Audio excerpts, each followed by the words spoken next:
Halo warga nobar yang lehernya wajib dikalungin lanyar, tangannya selalu megang tumbler kopi dan kupingnya disumpal TWS biar nggak denger omelan atasan. Kayak apa kabarnya bebuhan mitra korporat? Kembali lagi bersama Mang Tobi, sang pengangguran profesional yang kali ini akan membawakan film action terbaru 2026 tentang dunia permagangan yang nggak ngotak. Kalau pian magang cuma disuruh fotokopi atau bikin kopi, di sini anak-anak magangnya dididik dan dilatih sejak kecil jadi mesin pembunuh paling berbahaya. Sebuah film nang cocok benar kesan menemani bebuhan pian selonjoran habis pulang kerja sambil meyakinkan diri sendiri bahwa kerjaan pian sekarang masih lebih manusiawi daripada jadi mata-mata. So, tanpa berlama-lama lagi, siapkan mata, telinga, dan anu-anuan kalian semua. Mari kita nobar dan inilah The Internship. Cerita dibuka dengan suasana tegang di Moskow, di mana kini sedang terjadi penyusupan ke markas besar FSB atau Federal Security Service, pusat intelijen Rusia yang keamanannya terkenal sangat ketat. Namun, di tengah sistem pengamanan berlapis itu, ternyata seorang gadis yang merupakan agen CIA berhasil masuk. Dia bersembunyi rapi di dalam kereta pembersih lalu menyogok petugas kebersihan untuk membeli waktu 5 menit. Agen ini dikenal dengan kode nama Katalis yang ternyata bernama asli Rene James.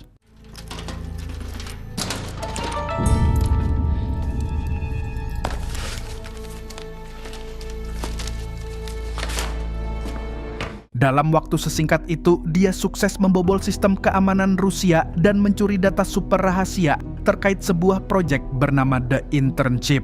Masalahnya, aksi rapi ini tidak berjalan mulus sebab keberadaan Katalis akhirnya terendus. Seorang penjaga masuk ke area terlarang dan inilah yang terjadi berikutnya. Setelah itu, Katalis alias Rene turun ke lantai bawah dan kembali menyingkirkan petugas lain yang menghalangi jalannya. Koridor markas pun seketika berubah menjadi arena pertarungan brutal.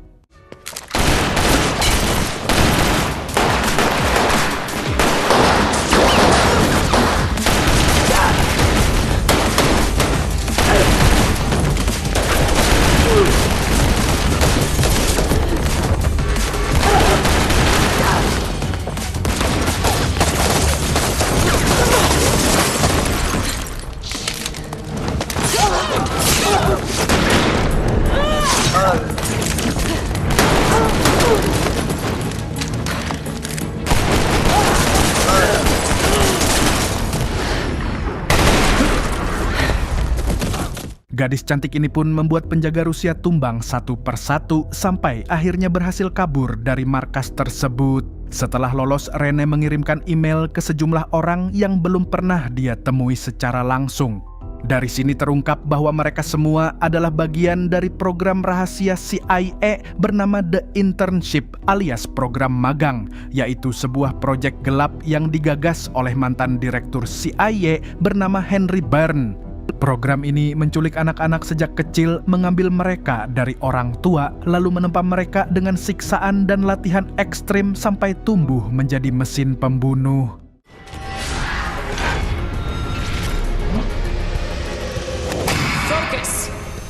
Setiap anak magang punya spesialisasi, ada yang dilatih dengan penglihatan malam super tajam dan dijuluki apoteker. Ada yang tubuhnya kebal rasa sakit dan dikenal sebagai kaliber. Bahkan ada yang mampu menahan siksaan ekstrim dalam waktu lama dan diberi nama Rubicon. Rene mengajak mereka berkumpul di sebuah hotel sewaan, karena menurutnya mereka tidak akan bertahan lama kalau terus bergerak sendiri-sendiri.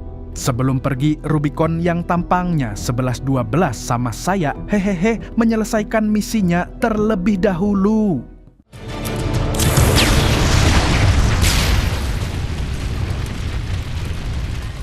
Kemudian cerita berpindah ke sebuah gedung mewah di Paris. Di sana, seorang anak magang bernama Dagger sedang terjebak oleh sekelompok pria bersenjata. Situasinya timpang sebab lawannya pakai pistol, sementara Dagger hanya mengandalkan belati. Namun justru di situ keunggulannya terlihat.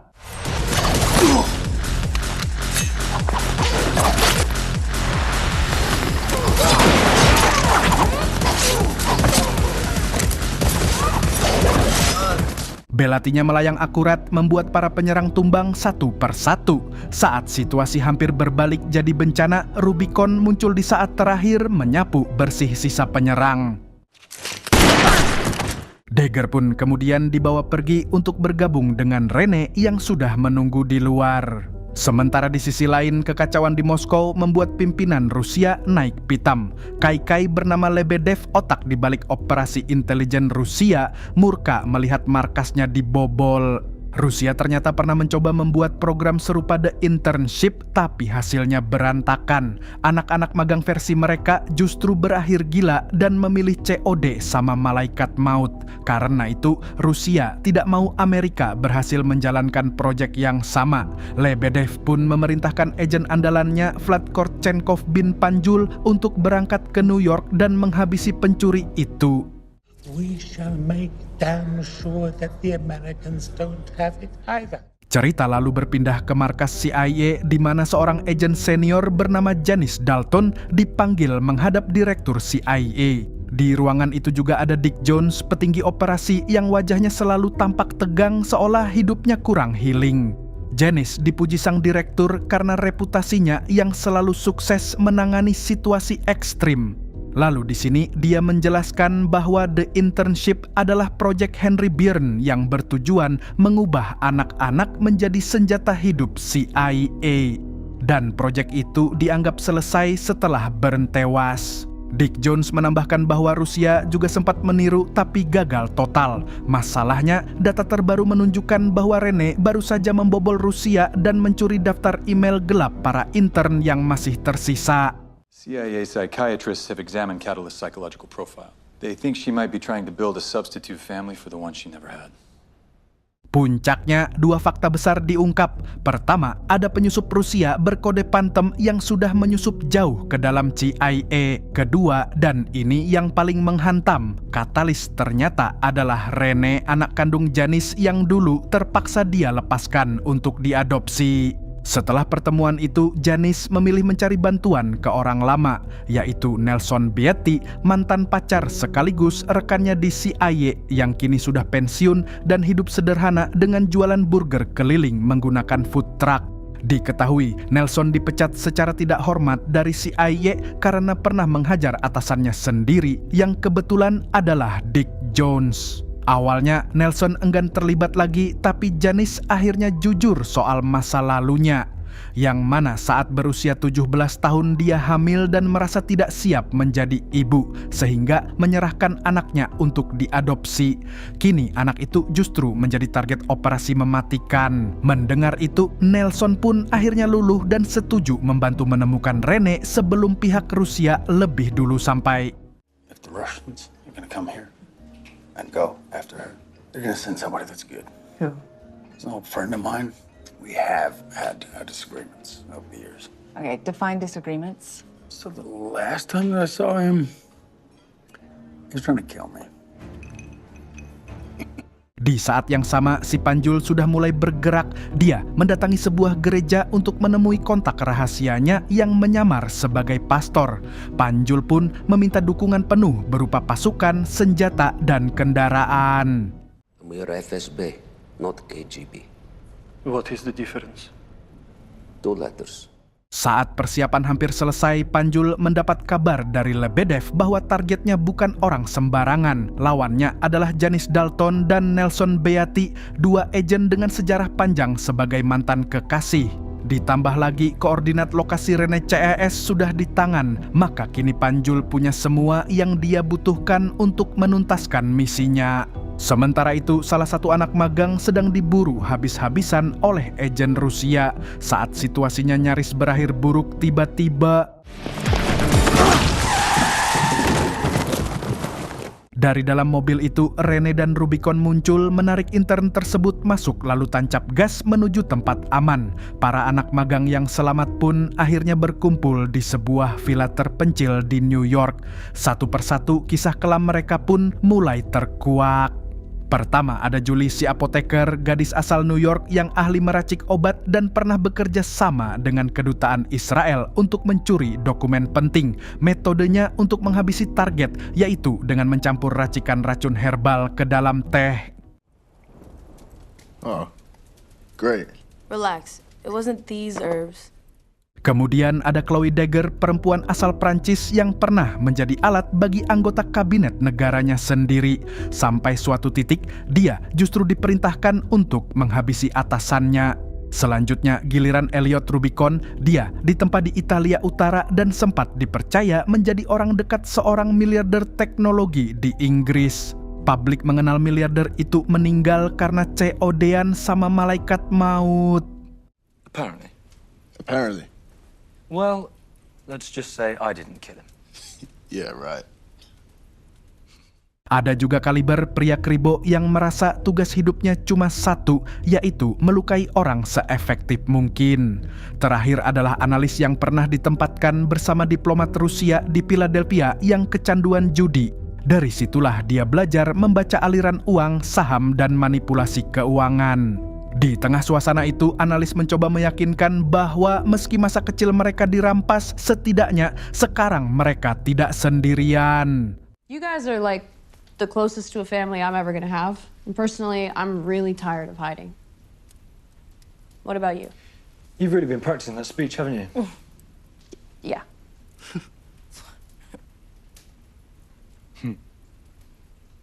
Sementara itu, di tempat lain, Nelson justru mendatangi markas Panjul. Kedatangannya disambut tidak ramah oleh anak buah Panjul yang bertubuh besar dan jelas sengaja dipasang sebagai penghalang. Si anak buah pun melontarkan ancaman, tapi Nelson tidak tertarik adu bacot dan memilih langsung membrutal.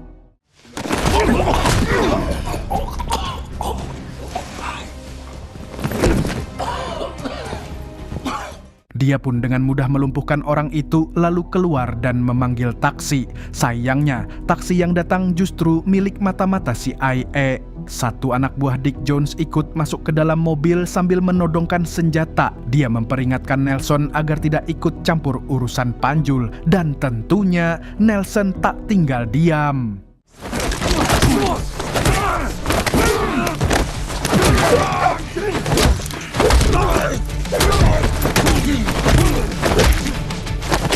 Usai menghajar si Ejen Jamet, Nelson lalu membawa kabur taksi tersebut. Keesokan paginya, di tempat persembunyian para anak magang, Rene memasang kamera pengawas tersembunyi di pohon sekitar rumah. Setelah itu, mereka berkumpul santai di villa. Semua orang bangun dengan kondisi tubuh yang terasa ringan dan kepala agak melayang. Analis sempat curiga mereka dibius, tapi apoteker menjelaskan bahwa itu hanya teh akar valerian agar tubuh mereka benar-benar beristirahat. Di sela obrolan, Rene mengeluarkan daftar anak magang yang dia curi dari markas FSB di Moskow. Dia mengakui sudah mencoba menghubungi semua nama di daftar itu. Namun kenyataannya hanya mereka berlima yang berani datang. Artinya merekalah sisa terakhir dari program The Internship. Trafalgar 9. What the hell is that? Saat diskusi berlanjut, mata analis tertarik pada deretan angka kecil di bagian bawah dokumen. Berbekal naluri dan pengalaman finansialnya, dia langsung mengenali angka-angka itu sebagai nomor routing Bank United First di New York City. Sebelum sempat ditelaah lebih jauh, sayangnya ketenangan mereka runtuh. Pasukan Panjul berhasil melacak lokasi mereka dan pergerakannya mulai terlihat di hutan sekitar rumah. Alarm di monitor pengawas pun langsung menyala. Alhasil mereka harus segera bersiap kabur. Di saat bersamaan Nelson menghubungi Panjul, terungkap bahwa ketika Nelson menghajar anak buah Panjul sebelumnya, dia sempat menempelkan alat pelacak di jaket orang itu. Artinya, Nelson kini tahu posisi Panjul dan Panjul tanpa sadar juga menuntunnya ke lokasi anak magang. Game on. Setelah itu, pasukan Rusia mengepung rumah sementara para intern bergerak cepat untuk meloloskan diri dan tak lama baku tembak pun pecah.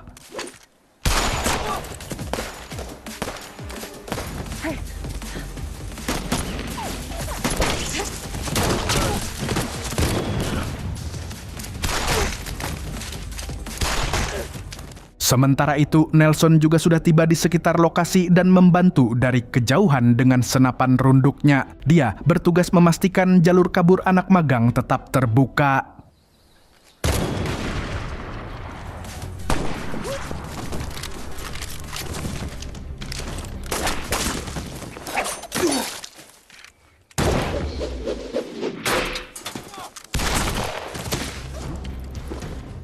Akhirnya, tim intern berhasil melarikan diri menggunakan mobil van yang sudah disiapkan. Setelah yakin semuanya aman, Nelson pun juga ikut meninggalkan lokasi. Sedangkan Panjul baru menyadari bahwa anak buahnya telah dipasangi alat pelacak. Amarahnya pun meledak dan tanpa ragu dia menghabisi bawahannya sendiri. Setelah pelarian itu, Nelson menghubungi Rene dan mengaku sebagai sekutu, lalu meminta bertemu di suatu tempat.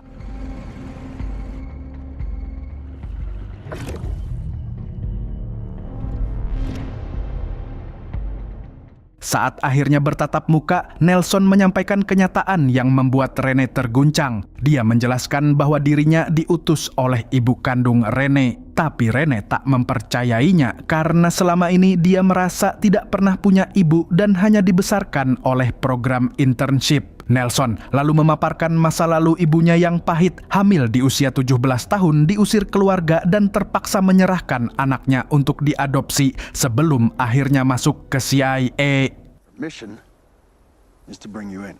And she reached out to you, why? Selain itu, Nelson juga memperingatkan bahwa Panjul masih memburu mereka dan kemungkinan ada pengkhianat di antara tim intern. Begitu Rene berhasil diyakinkan, Nelson pun bergabung dengan kelompok itu dan melihat rencana mereka membobol Bank United First di New York. We were hoping that you could tell us that, actually. No, I can't. Lalu pada akhirnya Nelson membawa Rene untuk bertemu langsung dengan ibunya di titik pertemuan yang telah ditentukan. Saat Rene akhirnya berhadapan dengan Janice Dalton, suasananya kaku dan canggung. Rene ragu bagaimana dia bisa yakin bahwa perempuan di depannya benar-benar ibunya. Namun bagi Janice, satu hal paling penting yaitu memastikan Rene tetap hidup di tengah kekacauan.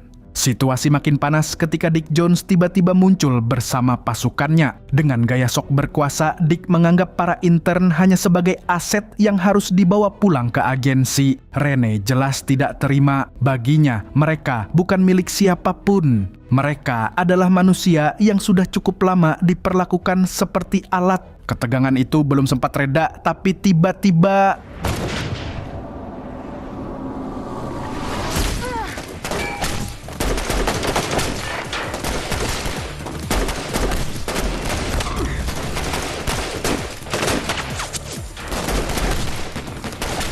Panjul yang ternyata sudah mengintai dari jauh melepaskan tembakan menggunakan senapan. Usai adu tembak, para intern lagi-lagi harus memilih opsi favorit hidup mereka, yaitu kabur. Mereka pun berhasil meloloskan diri menggunakan mobil van andalan.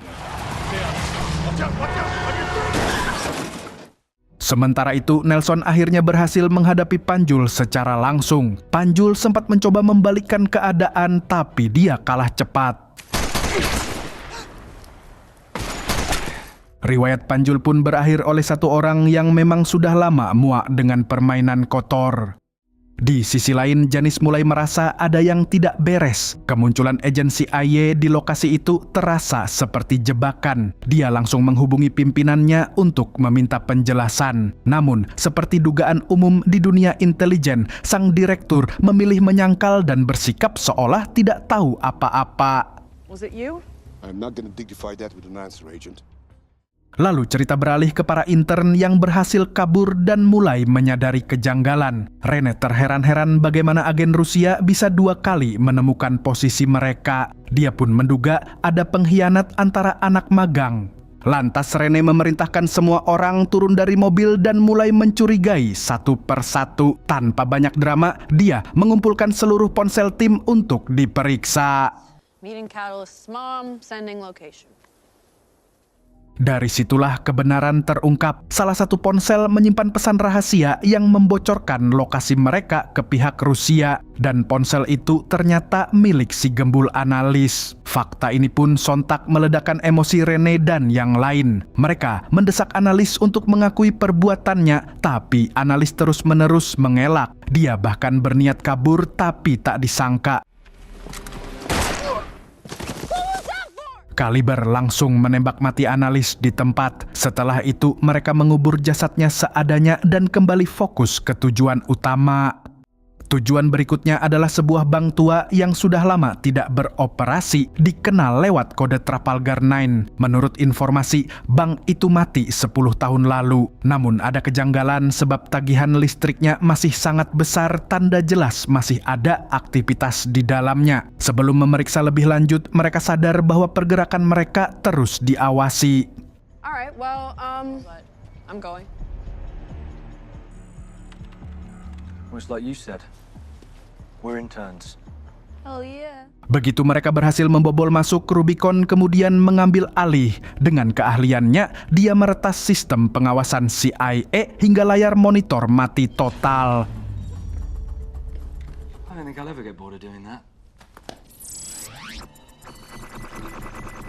Lalu tak berselang lama, Rene akhirnya menemukan pintu rahasia yang mengarah ke ruang bawah tanah. Setelah sistem keamanan lift berhasil ditembus, mereka pun turun ke area tersembunyi di bawah gedung. Di sanalah semuanya terbongkar. Ternyata bank tua itu hanya kedok. Di bawahnya berdiri fasilitas rahasia CIA yang masih aktif. Lebih mengerikan lagi, program The Internship ternyata tidak pernah dihentikan. Dick Jones menjalankan generasi baru di mana beberapa bocil dibesarkan di dalam laboratorium agar tumbuh menjadi mesin pembunuh yang lebih kejam, tanpa empati, tanpa ikatan emosional, dan jauh lebih keji dibanding Rene dan kawan-kawan. Nap time. Hey, don't breathe! Sebelum mereka sempat bereaksi lebih jauh, tiba-tiba gas tidur dilepaskan ke seluruh ruangan. Satu persatu anak magang pun jatuh tak sadarkan diri. Hingga tak lama Dick Jones muncul untuk memastikan semuanya beres. Namun tak disangka-sangka, Easy. Rene telah dilatih untuk menahan napas dalam kondisi ekstrim. Alhasil, dia tetap sadar dan langsung mengarahkan pistol ke kelapanya Dick. Sedangkan anak magang lain juga langsung siuman berkat obat herbalnya apoteker. Di sini, Dick menganggap para intern lama hanyalah produk gagal karena masih memiliki perasaan, sesuatu yang menurutnya tidak efisien. Anak magang generasi baru disebutnya jauh lebih sempurna. Hingga tak lama kemudian, anak buah Dick menyerbu ruangan, memicu situasi saling todong senjata yang menegangkan. Lalu tiba-tiba, di momen paling genting itu, Janice dan Nelson akhirnya tiba, dan pertempuran pun pecah di dalam laboratorium.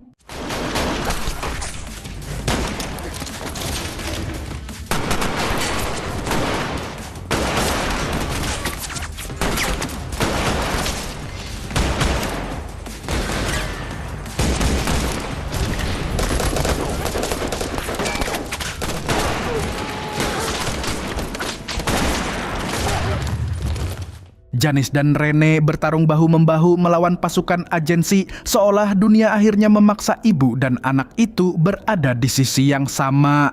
Setelah semua pasukan Dick berhasil dilumpuhkan, mereka menyadari dua orang hilang dari ruangan, yaitu Dick Jones dan Nelson. Ternyata Dick sempat melarikan diri, namun Nelson mengejarnya. Keduanya akhirnya kembali berhadapan dan langsung by one dengan brutal-brutalan.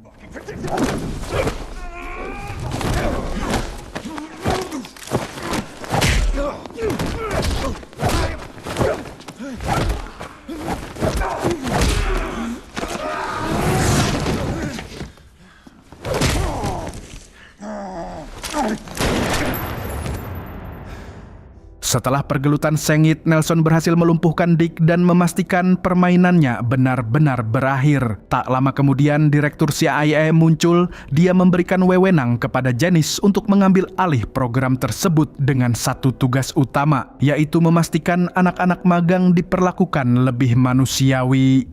Janice pun mau menerima tugas itu, tapi ada syarat yang menyertainya. Dia ingin Nelson kembali ke agensi dan membantunya, begitu juga Rene yang kini berdiri di sisi ibunya. Do we have a deal? Yeah. Great. Are we good on that? Yes, sir. Thank you, sir. Good. Usai disepakati, Janice pun berjanji kepada putrinya bahwa mereka akan memulai hidup baru sebagai keluarga. Namun, film belum benar-benar selesai. Sebuah twist pamungkas akhirnya terungkap. Phantom, mata-mata Rusia yang selama ini misterius, ternyata adalah Janice Dalton dan Rene. Mereka adalah agen Rusia yang sudah lama menyusup dan bekerja di dalam CIA selama puluhan tahun. Да, мама. Я горжусь тобой. Kilas balik memperlihatkan kenyataan bahwa Janice sengaja menyerahkan Rene kecil ke program The Internship sebagai bagian dari penyamaran terdalamnya. Itu semua agar dia bisa mengendalikan program tersebut dari dalam. You will learn to feel no pain. Я не знаю, смогу ли это сделать. Di pelatihan ekstrim dalam The Internship, Janice pun memberi pesan yang ditanamkan sejak Rene kecil. Sebuah prinsip yang jadi pegangan hidup Rene, yaitu jangan pernah biarkan siapapun melihat rasa sakitmu. Duar. Well done, daughter. Well done.